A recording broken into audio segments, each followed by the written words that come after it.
السلام عليكم ورحمة الله وبركاته. وحشتني والله. ازيك يا اسطى؟ عامل ايه يا اسطى؟ انت سلم بكلمك ولا سلم؟ بس صوتك خالص مش هسلم عليا بقى. بس بردك دايما الناس انا بحبكم بردك فيعني جوه ده كله انا كبر. مقطع الفيديو النهارده هتقولي بعنوان ايه؟ هقول لك بعنوان غلاء باقة الانترنت. يعني ايه ان باقة الانترنت تزيد؟ يعني بعد ما كنا بندفعها ب 140 جنيه بقت تدفعها ب 200 جنيه وقلنا ماشي. يعني احنا صناع النت اصلا. ده احنا عندنا البحر الاحمر والبحر المتوسط ده يجيبوا النت لاخر ما... واحنا اللي كنا رايحين نعمل ايه؟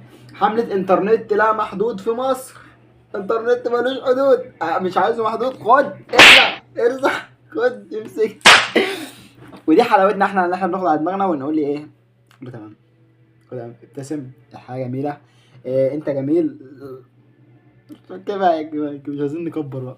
إيه صح النهارده على خبر ان النت غالي وبقى سعره 230 جنيه من شركة اتصالات الدولية.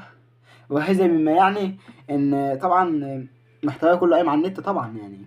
انا بنشر لكم على ايه على النت وبرامج بتاخد نت ومش عارف ايه نت وكل ده في موال طويل وكل حاجة كله بالنت كله بالنت يا لا. لو انت فاكر الفيديو ده بينزل مجانا كده لو الوطن ده بياخد من الباقة دي لو ما دفعش الباقة بتاع 15 مرات 5 مرات في الشهر ما بقاش انا محمد يعني. زمان وانا صغير كنت شفت فيديو كده الواحد بيخترع نت يقوم حاطط سلك في النت في التليفون يطلع النت. فهل يا ترى الفكرة دي صحيحة؟ حاجة اسمها نت ببلاش. مش كان كله بقى عنده نت ببلاش.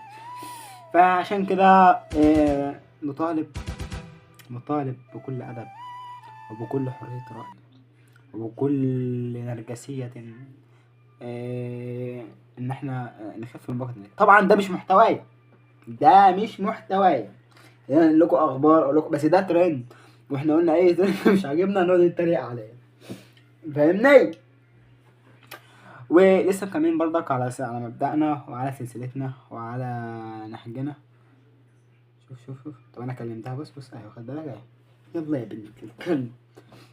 ولسه برضك ماشيين على مبدأنا وعلى طريقتنا وعلى منهجنا ان شاء الله ماسكين في حلمنا وان شاء الله نوصل للنهاية ان شاء الله ايد على ايد. ان شاء الله هعرف اعمل اللي انا عايزه. هو ممكن احقق حلمي لو ربنا اراد يعني.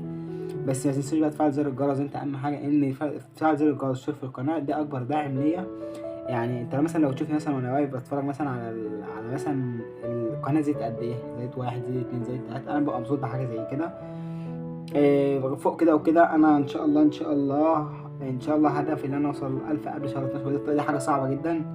دلوقتي احنا داخلين على 500 اهو. فتنزل اعمل اشتراك وما تقولش ما جاتش عليا لان لو كل واحد قال ما جاتش عليا هتقف كلها.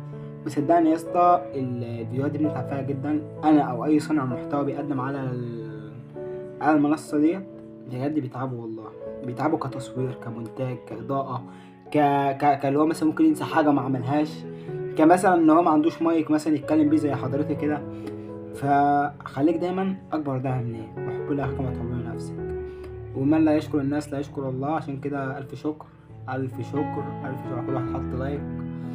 الف شكر للناس انا عارفهم وهم عارفيني ومتابعيني وبيدعموني من كل قلبهم. واتمنى يا رب دايما اكون قد اللي انا قادر اساعدكم قد اللي انا اديلكم اللي انتوا عايزينه.